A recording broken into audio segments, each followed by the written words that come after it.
ketemu lagi teman-teman. Nah, jadi ini video kedua untuk podcastku di Positif, podcast asumsi subjektif. Jadi ini sebenarnya buat mengamankan aja, karena semua yang ada di konten podcast ini adalah berdasarkan apa yang aku baca, apa yang aku pelajari, kemudian aku menyimpulkan sendiri dari sudut pandang subjektivitasku berdasarkan apa yang aku baca dan membuat asumsi-asumsi pribadi. Dan ini aku share ke kalian buat jadi bahan diskusi aja. Siapa tahu bisa memberikan insight buat kalian sehingga kalian bisa mau tertarik dan mempelajarinya lebih jauh, dan atau kita bisa bahas langsung sama-sama di komentar. Nah, untuk video ini, jadi awalnya kenapa aku pengen bikin video ini adalah, jadi beberapa waktu yang lalu, sekitar seminggu yang lalu tuh aku baca Twitter, scroll, kemudian aku menemukan tweetnya Budiman Sujatmiko. Nah, ini memang aku udah lama ngikutin Mas Budiman ini dan aku cukup kagum sama dia, salut, ngefans. Jadi dia retweet tweet orang lain yang foto buku-buku tentang logical fallacy, critical thinking untuk anak-anak. Kemudian karena sebenarnya aku dengar istilah logical fallacy ini, atau gimana sih istilah nyebutnya yang benar bacanya, logical fallacy ini, follows atau apalah, pokoknya kita logical fallacy gitu ya, nggak tahu deh benar apa enggak penyebutannya. Udah cukup lama dengar istilah ini, terutama dari masa-masa Pilkada 2017 dan Pilpres 2019 kemarin. Istilah-istilah yang sering aku dengar tuh post-truth, logical fallacy, falsehood firehouse, dan sebagainya. Nah, entah kenapa waktu kemarin aku tertarik nih. Wah, kayaknya bagus juga nih. Kemudian aku cari buku-bukunya. Ternyata logical fallacy ini adalah satu istilah yang menjelaskan tentang berbagai macam kesesatan dalam berpikir atau kesesatan dalam berargumen. Biasanya itu dipakai untuk debat dalam rangka kita bisa mengalahkan lawan debat kita, atau kita dalam menyusun argumen untuk mempersuasi orang, atau bisa juga untuk kita buat kita sebagai penangkal diri agar kita tidak terjebak ke dalam narasi-narasi yang salah. Nah, itu tadi logical fallacy. Kemudian karena tertarik logical fallacy, terus ternyata ini karena membahas tentang logika, berpikir kritis dan sebagainya, kemudian langsung pikiranku tertuju kepada filsafat. Kemudian aku berusaha cari-cari buku di Google Books, ya, Google Play Books. Ketemunya buku-buku berbau-bau filsafat. Kemudian karena masih di Google, kemudian aku coba cek Google Drive. Kayaknya dulu aku pernah ada buku-buku tentang ini, filsafat begitu. Nah, setelah buka Google Drive ternyata nggak ada, dan aku baru ingat ternyata ada di ini, aplikasi Perpustakaan Nasional Online. Jadi ada aplikasi namanya iPerpusnas. Nah, itu dia adalah perpustakaan online, tempat buat minjemin buku. Nah, kebetulan di situ ada buku yang dulu pernah aku wishlist, yaitu namanya buku Filosofi Teras. Nah, Filosofi Teras ini kemudian di situ aku pinjemlah dan aku bacalah itu buku beberapa waktu yang lalu sampai sekarang. Nah, sebenarnya sekarang ini aku belum selesai bacanya, cuma dari sampai saat ini, dari awal baca itu udah cukup banyak informasi-informasi yang aku dapat, dan kayaknya ini bermanfaat banget dan cukup merubah pola pikir kita yang atau merubah pola pikirku lah, jangan kita lah, pola pikirku yang selama ini aku pegang. Dan dalam beberapa hari terakhir ini udah cukup mulai terasa nih efek dari membaca buku itu. Bukunya ini dikarang oleh Henry Mampiring Jadi isinya adalah buku tentang pengalaman pribadi dia dalam rangka dia menyelesaikan masalah-masalah di kehidupannya terkait dengan masalah psikologinya, dan kemudian pada akhirnya dia menemukan suatu filosofi namanya filosofi Stoa, atau dalam biasanya di bahasa Inggris itu Stoik. Nah, kemudian dia belajar itu dan dia menerapkan, dan akhirnya sampai sekarang katanya dia sudah bisa lepas dari permasalahan psikologisnya dia itu. Bahkan dulu itu sebelum dia menemukan buku ini, sebelum dia menemukan ilmu tentang filosofi Stoa ini, dia sempat ke psikiater, kemudian mendapatkan pengobatan medis dan konseling. Tapi dia mikir bahwa wah kayaknya nih kalau minum obat terus nggak bisa nih, dan aku nggak bisa ketergantungan terhadap obat ini. Kemudian akhirnya si penulis ini mencari-cari satu bahan bacaan, mencari-cari literatur apa, dan kemudian menemukanlah filosofi Stoa ini. Kemudian dia terapkan dan akhirnya dia bisa sembuh dari pikiran-pikiran negatif yang selama ini menempel di kepalanya. Kalau kalian mau baca buku ini, bisa langsung pinjem di Perpustakaan Nasional lewat aplikasinya di Perpusnas online ya. Mungkin bahasan kali ini cukup berat dan kurang populer ya buat teman-teman generasi milenial yang biasa kayaknya di channelku ini penontonnya itu penonton umur lulusan SMA, mahasiswa, karena emang dasarnya dulunya channel ini bikin video tentang pembelajaran tes STIS ya. Cuma belakangan aku berpikir kayaknya aku harus bikin satu konten yang aku enjoy di situ, kemudian sekaligus ada juga manfaatnya untuk diriku sendiri, dan juga kalau dibagikan ke orang lain ada manfaatnya juga. Nah, karena dari sejak kuliah ini aku sudah tertarik dengan filsafat, walaupun ya masih dasar-dasarnya lah, masih kulit-kulitnya. Akhirnya aku memutuskan kayaknya aku harus masuk ke tema ini deh, biar enjoy, sekalian belajar, sekalian sharing. Nah, oke. Langsung ya, balik lagi ke filosofi Stoa. Jadi, filosofi Stoa ini adalah filosofi yang aliran filsafat yang ada sejak tahun 300 sebelum Masehi. Jadi udah tua banget ini. Dan dia ini mengajarkan bahwa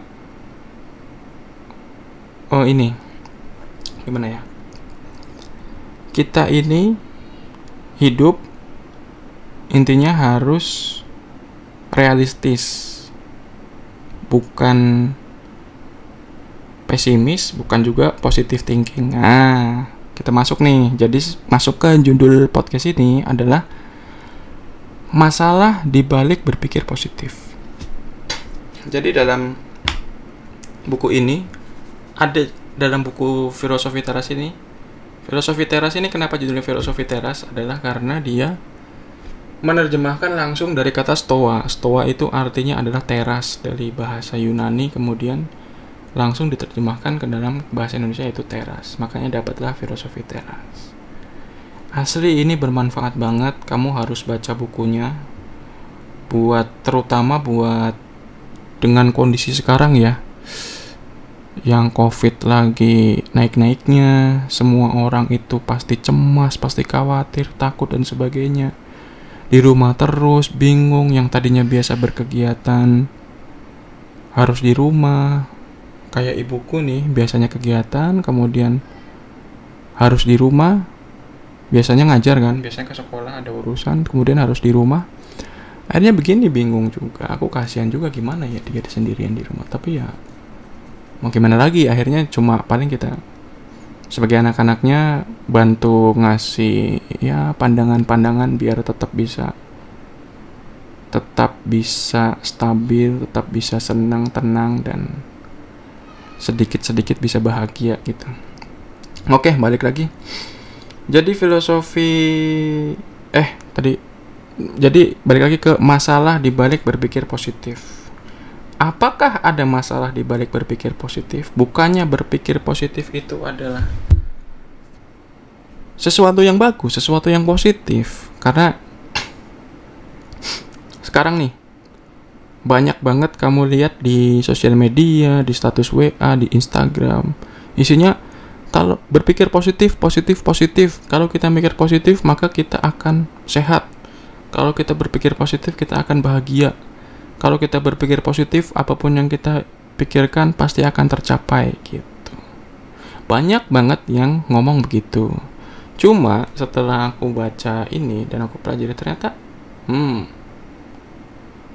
bener juga nih. Nah, bener juganya ini apa? Jadi gini, pernah nggak kalian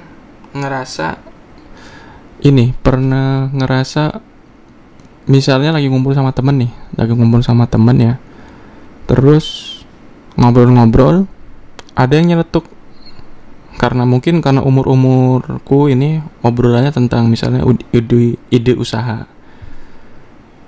Gimana kalau kita ini nih, ada usaha bagus nih, gimana kalau kita coba usaha apa? Ternak ikan lele gitu. Aku bilang, lele itu adalah sumber protein yang paling murah. Dan selama masih ada orang hidup, itu pasti butuh makanan. Maka dari itu, bisnis lele itu nggak akan pernah mati gitu. Tapi selalu ada aja di dalam satu tongkrongan, itu selalu ada teman yang selalu gini. Iya, kalau untung. Kalau rugi gimana? Ntar ikannya pada mati, keracunan, terus kalau nggak laku dan sebagainya gitu. Jadi selalu ada orang-orang yang bisa selalu menemukan masalah terhadap semua ide yang disampaikan di dalam forum itu. Termasuk aku juga kadang-kadang suka begitu kalau ada temen yang menyampaikan ide. Atau istri misal, jalan-jalan ke sini yuk. Males macet, capek, jauh. Nanti sampai sana tinggal capeknya doang. Giliran udah sampai sana, udah capek, sebentar pulang lagi macet lagi, capek, males gitu. Jadi selalu aja ada orang yang punya pikiran-pikiran yang negatif, istilahnya kalau disebut. Nah, tapi ketika ada orang yang menyampaikan pikiran negatifnya itu, selalu nanti ada yang nempatin lagi, jangan gitulah, kita mikir positif aja lah gitu. Kita positive thinking aja, jangan mikir yang jelek-jeleknya gitu. Pasti ada kan begitu. Jadi ajakan-ajakan berpikir positif itu adalah selalu ada dan sudah dianggap biasa, dianggap populer. Misalnya ada orang, teman atau siapa kena COVID, kemudian kita pasti ngomongnya udah positive thinking aja, pasti sembuh dan sebagainya, gini gitu. Ya bener juga sih. Kalau maksudnya kalau saat COVID ya positive thinking aja. Cuma dalam konteks ini, setelah membaca buku ini, setelah mempelajari ini, aku mendapatkan suatu pemikiran yang cukup berbeda, melihat dari sudut pandang yang berbeda, yaitu gini. Jadi setelah mempelajari tentang filosofi teras ini, disebutkan di situ bahwa pada akhir-akhir ini justru perkembangan psikologi modern ini justru menemukan adanya potensi negatif dari berpikir positif. Ada potensi negatif dari jika kita berpikir positif. Ada artikel yang menyebutkan, yang judulnya artikelnya itu The Problem with Positive Thinking, menyebutkan bahwa positive thinking itu justru bisa menghambat kita. Intinya,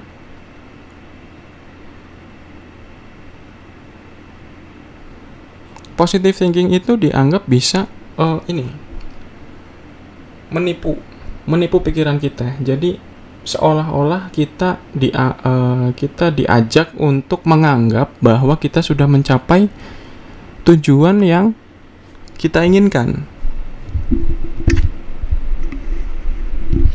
Kita diajak untuk menganggap bahwa kita sudah mencapai tujuan kita. Itu yang dimaksud positive thinking di sini. Jadi udahlah, ini pasti berhasil gitu. Sehingga dikhawatirkan ini akan membuat kita melemahkan usaha-usaha kita dan keuletan kita, karena dianggap ini udah bisa lah, ini pasti udah berhasil gitu. Maka dikhawatirkan bisa menurunkan keuletan kita. Dalam beberapa eksperimen juga diketahui bahwa orang-orang yang berpikir positif justru lebih jelek dalam mendapatkan hasil ketimbang orang yang di sini disebutnya adalah berpikir secara pesimisme defensif. Jadi dia pesimis tapi dia defensif, artinya nih dia pesimis tapi dia pesimis untuk mendapatkan skenario gagal. Tapi bukan cuma berhenti di pesimis saja, tapi dia juga berusaha mencari cara bagaimana untuk menanggulangi kegagalan itu. Jadi beda dengan positive thinking. Kalau positive thinking ya udah ini pasti berhasil, yakin aja udah pasti berhasil.